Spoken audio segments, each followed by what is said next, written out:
Shalom, shalom, shalom, shalom, shalom, shalom, shalom, shalom, peuple de Dieu, shalom, libota na Nzambe, shalom, mokili mobimba, esika nyonso ezomi biso penza, na pesi biso nyonso mbote, na kombo na Yesu Masia, mbote, shalom, esika ezomi biso nyonso penza, teme na biso ezali le don du Saint-Esprit, oyo sous teme na biso tozo partager lelo ezali la diversité, alléluia.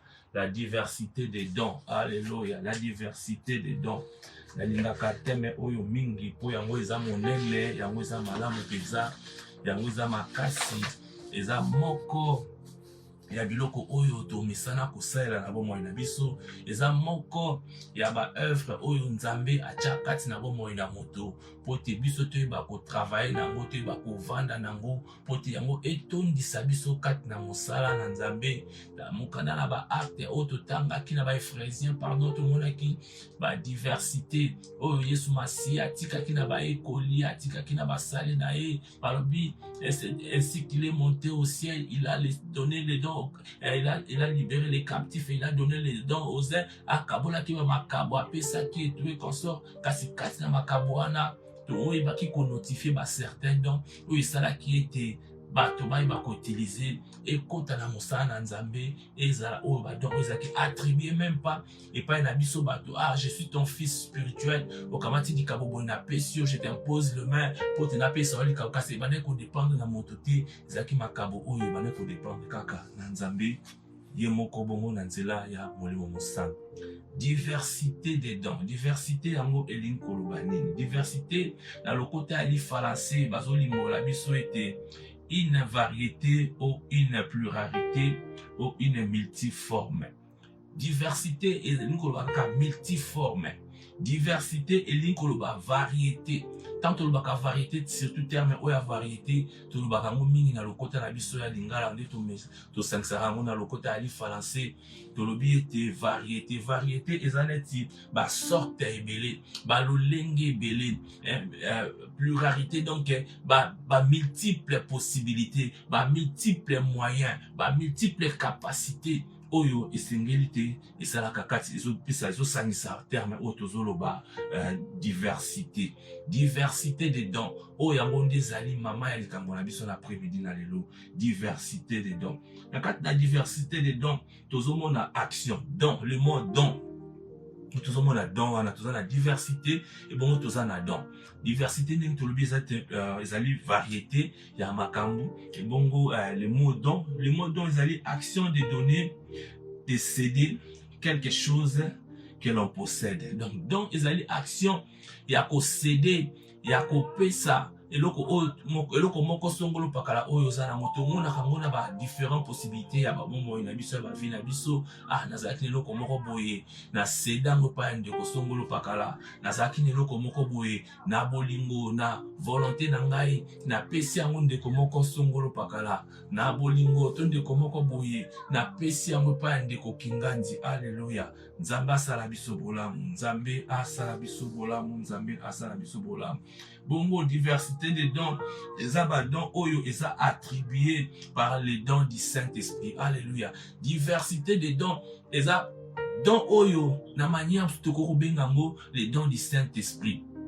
Les dons du Saint-Esprit, les abadons oyo tokoko bengango et utiliser les dons du Saint-Esprit. Bon, les dons du Saint-Esprit, ils allaient moko ya badon parmi les 4 types ya badon oyo Nzambe atia na disposition na biso. Alléluia. Na kozongela po compréhension za malamu tolobaki ete Matthieu après-midi lelo eza enseignement po esengeli toki nango molo malembe po ete toyeba ko comprendre malamu, toyeba ko comprendre bien eloko nini oyo toyini tolobela sur la diversité des dons. Diversité des dons tolobaki soki na kobandela soki ezali variété to pluralité ou multiforme. Donc ezali action de donner ou action de céder quelque chose que l'on possède. Bongo diversité des dons, eza ba dons oyo eza attribué par les dons de l'esprit. Alléluia. Et les dons de l'esprit eza l'un parmi les 4 types de dons qui existent. Alléluia. Parmi les 4 types de dons qui existent.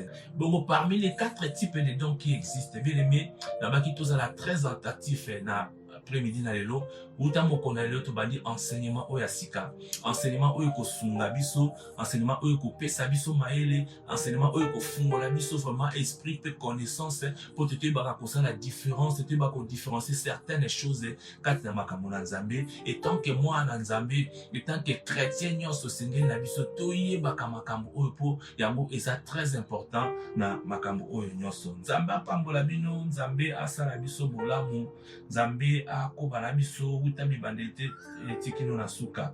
Nalobaki ete il existe 4 types de dons. Alléluia.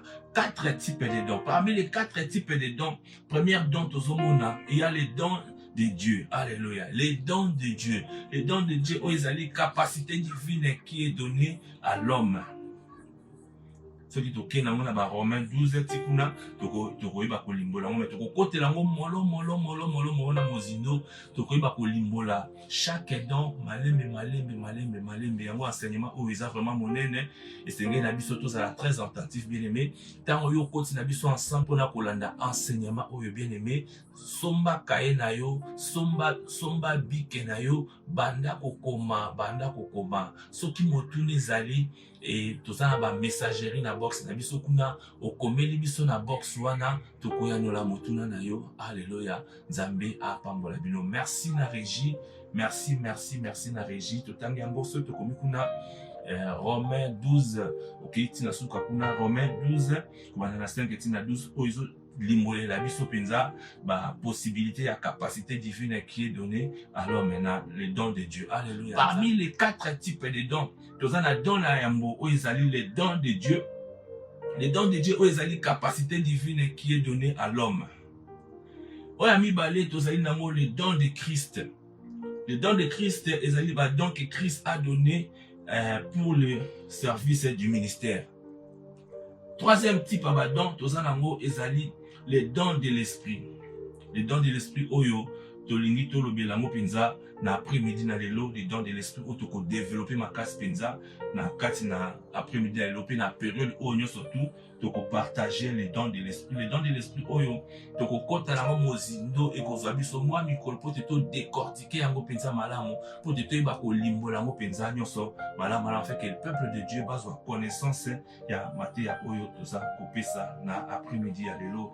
Bongo quatrième type ya badon oyo toza nango ezali les dons de l'église. Alléluia. Les dons de l'église eza badon oyo epesami na ba œuvre bato baservaka na ba église pour une capacité de servir à l'église. Entre autres, nous pouvons citer l'anciennat, le diaconat, les chantres, et les modérations, et etc. Et ça, tellement penza ebele. Au bien aimé, et ça kamala mokena etonga, aucune église à mokosongolo pakala. Mosala na nzamba za côté, à kastan yo vandi na kitu, oza kolanda, ozo comprendre, ozo qui déjà enseignement, o eza bâti, o esali yo, o composa yo, o ete, bakoy côté ya n'importe quoi te, o côté ko accepta ka n'importe quoi te pote yo koma mwa na nzambe. Bien aimé, ba enseignement ozo sunga.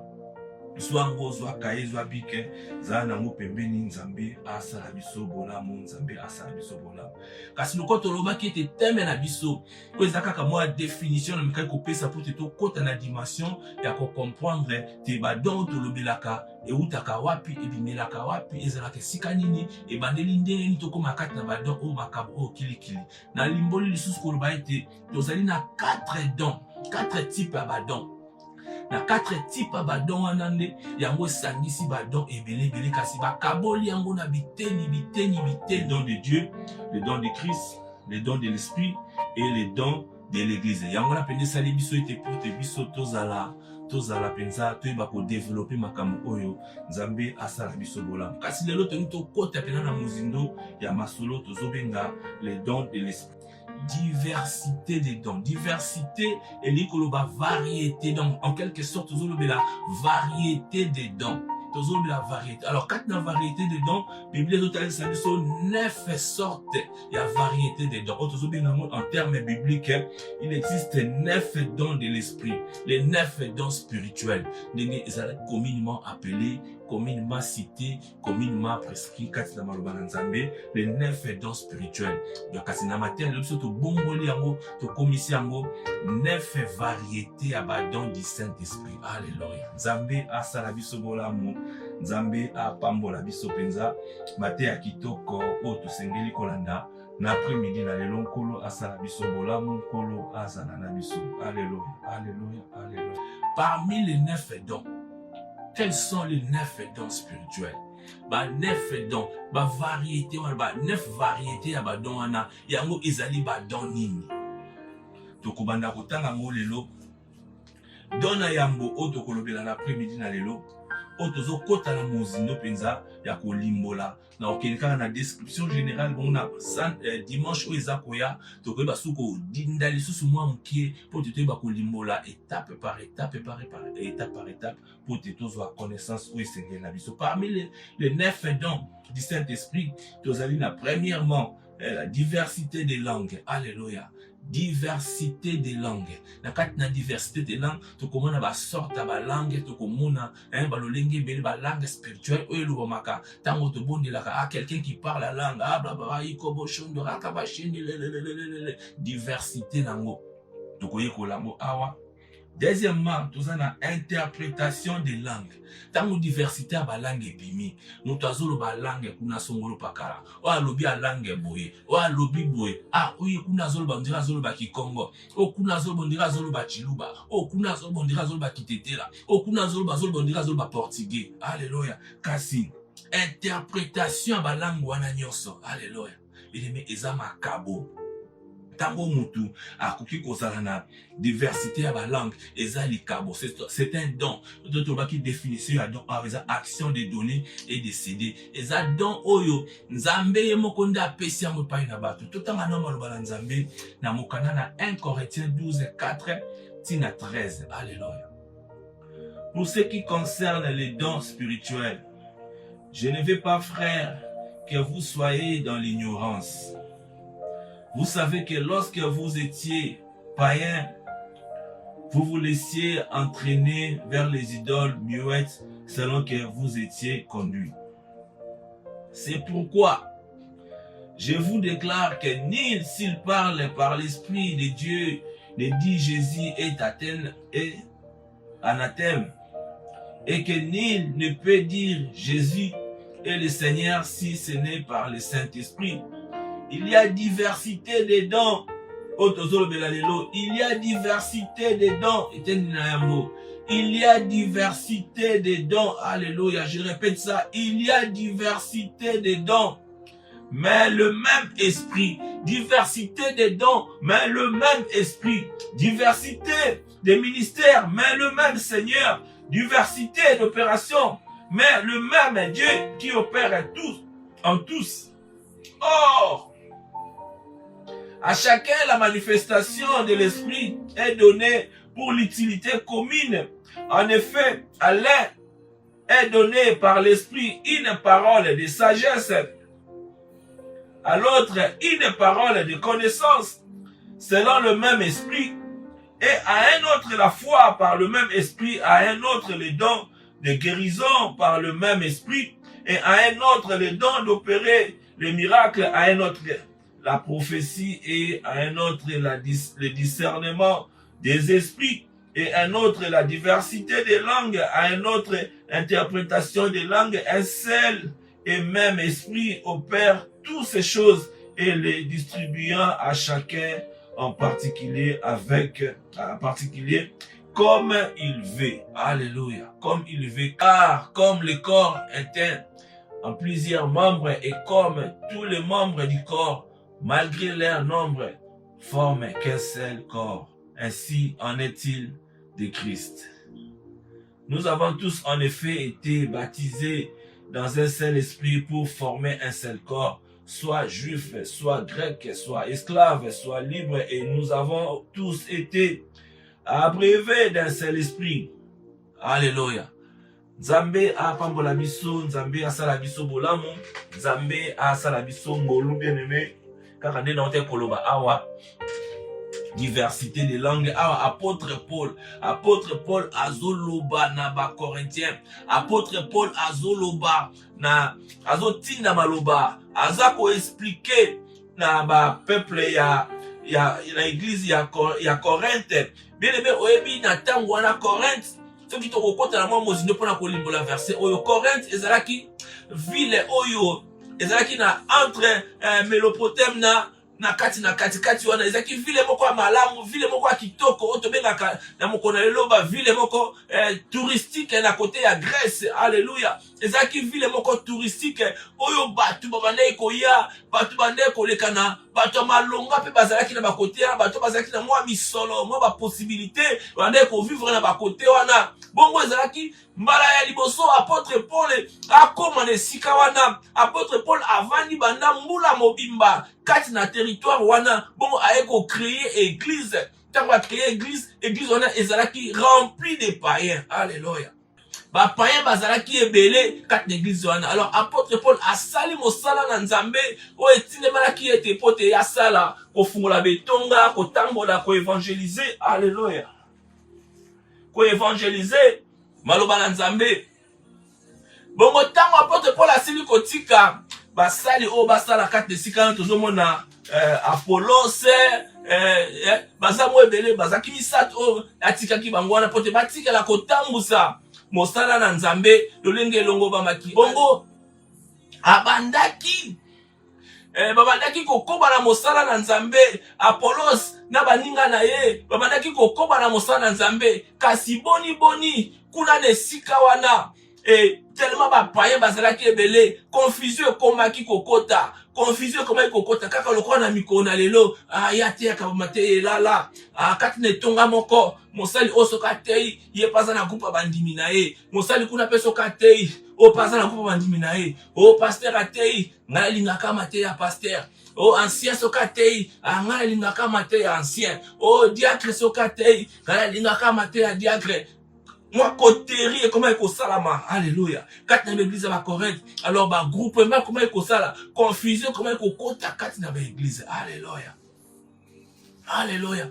Confusion comment il kota. Bon sangwane comment kiti nisikaya apôtre Paul. Bon apôtre Paul a comment ki mikanda oyo pona ko édifier les sous bandimi. Pona ko talisa bango te mosala toza ko sala, to mosala boza ko sala. Eza mosala na ngai te, eza mosala ya Apollos te, eza mosala ya diacre te, eza mosala ya ancien te, eza mosala ya songolo pakala te, kasi eza mosala na Nzambe.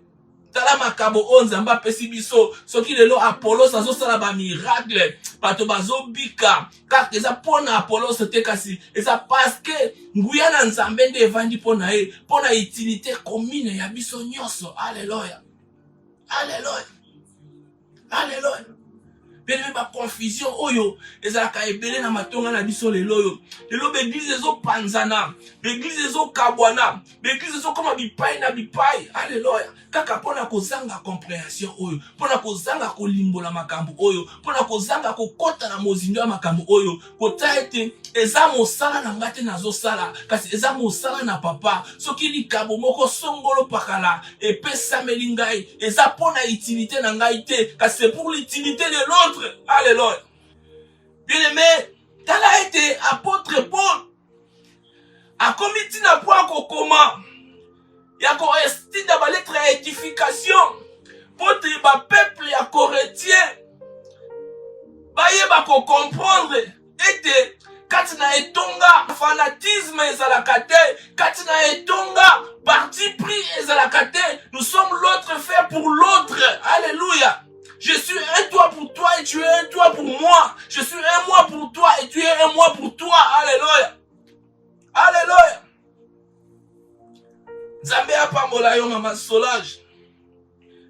Yango kina kolimbola, soki na kozongela suma loba na Nzambe. Alobi Nzambe apesi biso nyonso makabo. Nzambe akaboli makabo na ye, diversité de dons. Alléluia. Nzambe apesi variété à makabo. Nzambe apesi variété à badon. Alobi apesi basusu.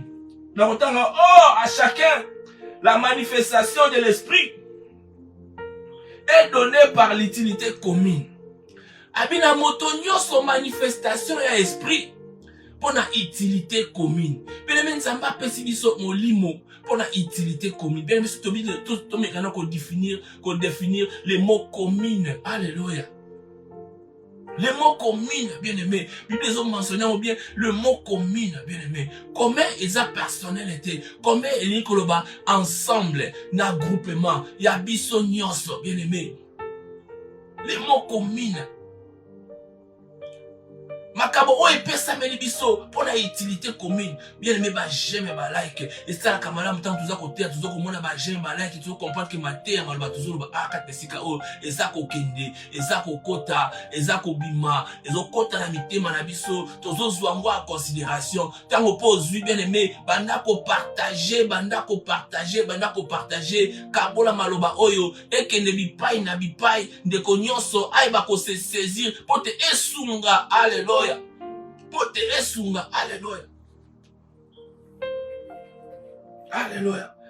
Pour l'utilité commune, en effet, à l'air est donné par l'esprit, par une parole de sagesse. Abina moko, et puis ça me lie na molino, na molimo, na maloba ya sagesse, na maloba ya boanya.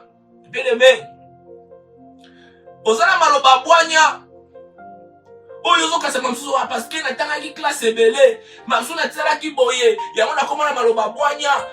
Bien aimé, cette parole de sagesse n'est pas pour toi mais c'est pour l'utilité commune. Alléluia.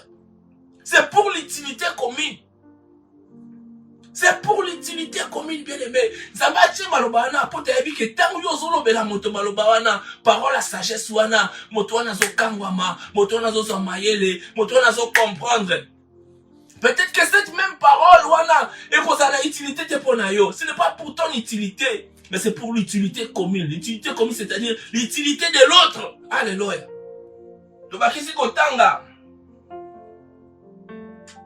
En effet, l'un est donné par l'esprit par une parole de sagesse, et à l'autre, une parole de connaissance. À l'autre, une parole de connaissance. Après, s'il y a parole à sagesse, après si on kuna parole de connaissance akaboli yango ndambu epai na bato akaboli yango ndambu akoki kopesa nga makambo nyonso oh bon tu es mon serviteur je t'ai établi et je te donne tous les 9 dents bien aimé je vais m'enorgueillir. Vous ne savez pas, moi je porte tout le 9 dons spirituels. Tu vois, tu viens chez moi, je te libère la parole. Tu viens chez moi, j'ai la parole de sagesse. Bien aimé, c'est le Saint-Esprit qui distribue. Et lorsque le Saint-Esprit qui distribue, appelle ça mot à qui il veut. Oh, coup de qualité, oh, zala pasteur, oh, zala archibishop, oh, zala révérend. Il a donné à chacun, à tout le monde, bien aimé. À tout le monde. Et qualité aux la pasteur, aux la ancien, aux la docteur, aux la nani, non. C'est pour l'utilité commune. Alléluia. Alors, en effet, l'un est donné par l'esprit une parole de sagesse et l'autre, une autre parole de connaissance, selon le même esprit. Kaka na même esprit, kaka esprit moko wana kaka. Après ces paroles de sagesse, kaka na esprit moko wana, après ces paroles de connaissance, après ces pa na ye, après ces pa na oyokuna. Alléluia, to continuer. À un autre la foi par le même esprit. À un autre la foi par le même esprit. Bien aimé, même foi et Adam. Alléluia. Quand la Bible est arabienne. Zoaka tango zutango vandi obani ko tanga Biblia ta verso tozo évoquer lelo tanto ko sisa okanga Biblia ntoki ozi obwaki yango fungola Biblia alobi ancien bande ko tanga maloba na Nzambe alobi boy mais mekana koto na zongela ngonano ozongeli maloba na Nzambe et molimo mo santo akopesa yo discernement okoyeba ko comprendre maloba oyo bien aimé même kondima foi ezali kabo ce n'est pas la foi n'est pas donnée à n'importe qui.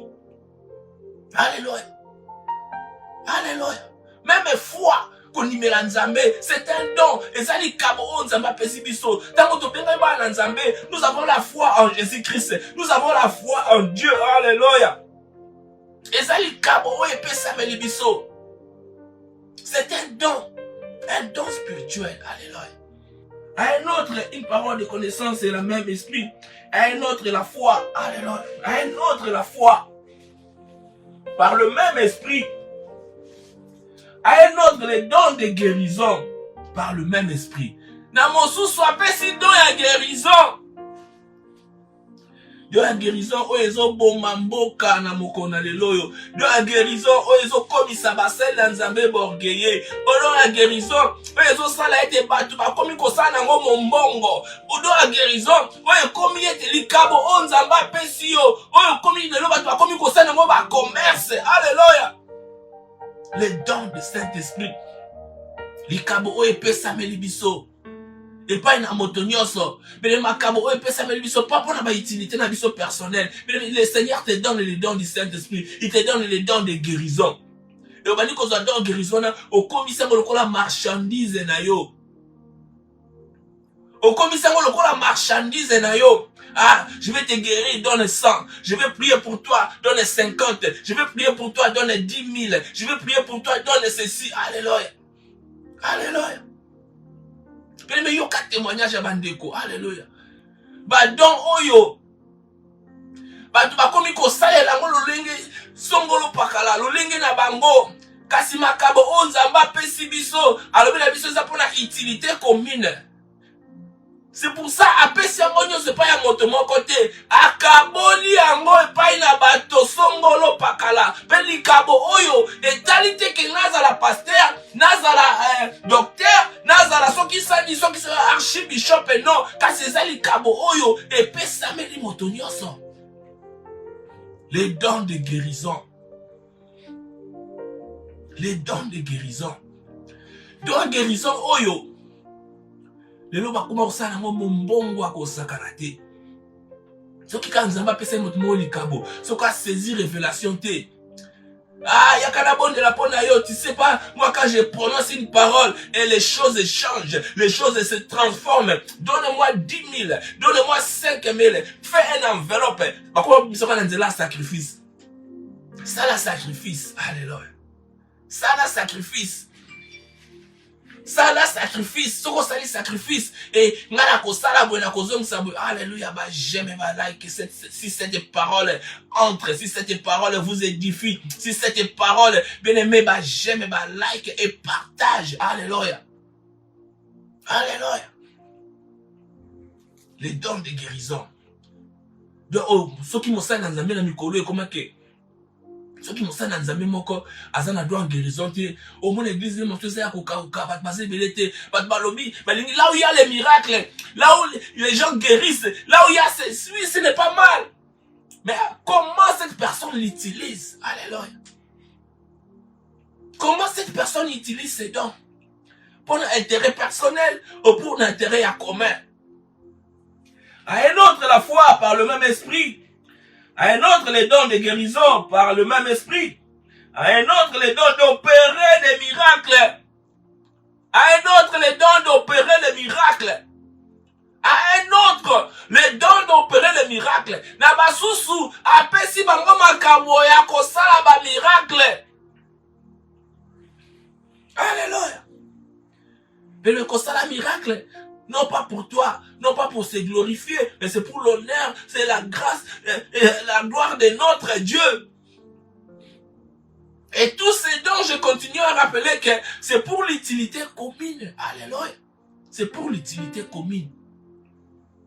Alléluia. Alobi. Les dons de période de miracle. À un autre, la prophétie. Alléluia. Alléluia. Alléluia. Un point très important. Bien aimé, les lois de prophétie. Toi, comment tu ne connais pas prophétie? Bazo luka kokene ko luka ngwa ko luka ba prophétie. Ah, loba loba moko. Qu'est-ce que le Seigneur t'a dit pour moi? Qu'est-ce que bien aimé? Ezali kabo. Oh yo po koki kozwa. Ngape na koki kozwa. Yepa koki kozwa. Mais ça dépendra kaka na Saint-Esprit. Na molimo na Nzambe. Nzamba kotala désir. Et c'est là pas pour l'intérêt personnel, mais pour l'intérêt commun. Puis la volonté à Saint-Esprit. Le Saint-Esprit liko kabola yango. Alléluia. Diversité des dons. Alléluia. Diversité des dons. Les dons de la prophétie. Bien aimé, tokende na ba étape na ba don tozotanga, tokende ngo moko moko moko moko moko moko moko, toko développer ngo moko moko moko na mozindo, toko kota na ngo mozindo, toko limbola ngo moko moko moko pour tes compréhensions kota. Tant que zomona mutazo biso OK, oh voilà, moi j'ai les dons des miracles, toko limbola yango. Oh moi j'ai les dons de la prophétie, toko limbola yango. Oh moi j'ai les dons des diverses langues, bien aimé, toko limbola, alléluia. Pour tes peuples de Dieu, bazwa connaissance. Pour tes peuples de Dieu, ba yeba, ba telema, alléluia. Alléluia. Alléluia. Nzamba pambola biso. Alléluia. Tambola biso zokoba, alléluia, alléluia. À un autre les dons d'opérer les miracles, et à un autre la prophétie, à un autre le discernement des esprits, à un autre la diversité des langues, et à un autre l'interprétation de la langue. Un seul et même esprit opère toutes ces choses. Un seul et même esprit opère toutes ces choses. Les distribue à chacun en particulier comme il veut. Les distribue à chacun comme il veut. Kaka esprit moko wana yende azo kabola, azo pesa, azo distribuer et pas na moto lolenge oyo ye alingeli. Lolenge oyo ye alingeli. Alléluia. Nzamba sala biso bola. Car yoka sika porte pour la zokende. Alors car comme le corps était comme le corps est un et plusieurs membres, a plusieurs membres, est un plusieurs membres, et comme tous les membres du corps, malgré leur nombre, ne forment qu'un seul corps. Ainsi en est-il de Christ. Abilokola nzoto na moto. Ezana biteni songolo pakala, ezana biteni ebele, ezana betape ebele, ezana moto, ezana maboko, ezana makolo, pe kati na maboko, ezana misapi, kati na makolo, ezana boye, kati na moto, ezana mato, ezana miso, ezana zolo, ezana monoko. Lolenge Yesu Masia azali. Na mobimba Yesu Masia azwi makabo oyo abandi ko kabolango na biteni moko ya nzoto qui est le corps de Christ et qui est le corps de Christ otozoba oyo ezali église et tonga na Nzambe. Alléluia. C'est-à-dire badon oyo nyonso esengeli ezalaka kati na etonga. Badon oyo nyonso esengeli ezalaka kati na église kasi boni lelo oyo nganza comme kosala na prophétie na kena sali oyo nge etonga. Alléluia, ça va faire un miracle. Na sali oyange tonga ici guérison un miracle. Ce qui ni songolo pakala. Non. Alléluia. Oh ici le Seigneur te parle. Ce qui ne veut non. Oh ça va passer un discernement de langue. Na kena sali oyange tonga. Ici le Seigneur nous discerne les esprits. Bien aimé. Bien aimé. Et le bataban de Kobaba. Tokunga rumba te. Quelle parole de Dieu que nous lisons? Quel est le fonctionnement que auto fonctionnant quand nous tonga? N'ako la jaloux na dona yote, yo koza la jaloux na likabo nzamba pesinga te parce que nous tout ça pour l'utilité commune. Oh nzamba pesinga ce n'est pas pour moi-même, mais c'est pour l'utilité commune. Ce que Dieu te donne, pourquoi nous sommes jaloux? Ce qui a une cause sur la prophétie, les prophéties vraies et réelles et correctes. Mais c'est pour l'utilité commune. C'est pour l'utilité de l'église. Alléluia. Alléluia. Alléluia. Zamba salabiso bolam bien aimé. Tu vas comprendre maloba oyo. Tu vas comprendre biloko oyo bien aimé. Et si koza na etonga yo zali ozo kende, bien aimé, que tes yeux soient ouverts. Ba kosa bisote. Mututa ya betelo masolo songolo pakala non. Mututa kosa bisote. Tant maloba nzambe, côté l'explication et le Saint-Esprit va te révéler. Alléluia, ba j'aime ba like, ba j'aime ba like, ba j'aime ba like. C'est là qui est introduction. Ya teme na biso monene. Oto bandi nango lelo awa. Tokokota nango molom malem ensemble avec le révérend, avec le pasteur Chic et Mabaka. tokoyeba ko développer, tokoyeba ko éclaircir peuple de Dieu, tokoyeba ko talisa peuple de Dieu dimension kokota na mozindo ya maloba oyo pour que peuple de Dieu ba fungola miso. Bible dit mon peuple périt par manque de connaissances. Vous connaîtrez la vérité et la vérité vous affranchira. Vérité moyo et affranchir bino et kota bisika nyonso. Na kombo na Yesu Masia. Bongo toko suka lelo awa. Toko yisa nzambe te asala na biso abomba biso. Asala biso ngolu, molimo mo santo azwa esika. Maloba oto yoki na après-midi na lelo. Etika biso kimiate, ekota kati na biso, et travailler biso, et fungola biso sagesse, pe intelligence moko songolo pakala, pe oyazana bosenga, yaba don spirituel, bien il est donné à tout le monde. Alléluia. Et pe sabeli motonyo selon le Saint-Esprit. Alléluia. Selon le Saint-Esprit. Bien aimé soko senge pa nzambe, a opesa yo. A opesa yo. Mais Nzambe pour apesa yo, il va voir ton cœur. Alléluia. Alléluia. Il va voir ton cœur. Tout le monde est là comme on est Masia. Papa, te pesi yo merci, te pesi yo lokumu, te pesi yo masanjoli, te pesi yo nkembo nyoso. Moko sinabilaka, éternel des armées. Kolo salibiso ngolu. Ya kozala isu na après-midi na lelo pona koyoka maloba na yo Nzambe na nguya. Papa ya solo nkolo utiliser nga lokola moumbu na yo comme un instrument yawe oyo lingolo be la peuple na yo na après-midi na lelo. Kolo nazala kondima na motema na ngai pe na molimo na ngai te maloba oyo kolo ezu esika kati na motema ndeko moko maloba oyo yawe ekati bisobe bazamba pe bibale ekei aux extrémités de la terre pote ame moko ebika. Yahweh topesi yo merci na tango nyoso lekisi na biso kati nesika oyo. Molimo mosanto a continuer kokamba biso. Totiki poso o na maboko na yo. Totiki bomoi na biso na maboko na yo. Mabota na biso, ba activité pe ba projet na biso na maboko na yo. Tikati makila na Yesu Masia oya sopaki ne kulusu. Esika pe yandimaki ekoti na njube na moto mopanga na mopanzi. Sete na maboko tina makolo. Yandimaki kokufa pote biso tozwa bomoi na seko. Pote biso tobika. Alobaki ete tout est accompli. Alléluia. Makila na Yesu Masia esopara na bomoi na biso.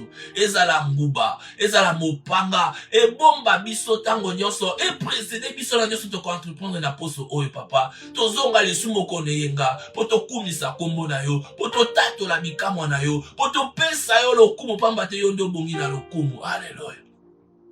Oza Nzambe na nguya. Na likolo na se na mabeleti na se na mai. Nzambe moko ta za lokola o Nzambe moko ta kokani na yo.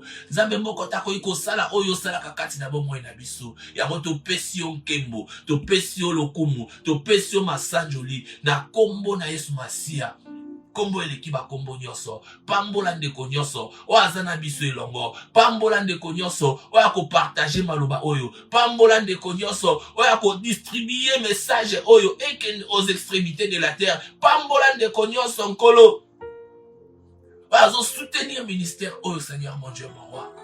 Na kombo na Yesu Masia, kombo eleki ba kombo nyoso yango biso yeso to bondeli pe to lobi.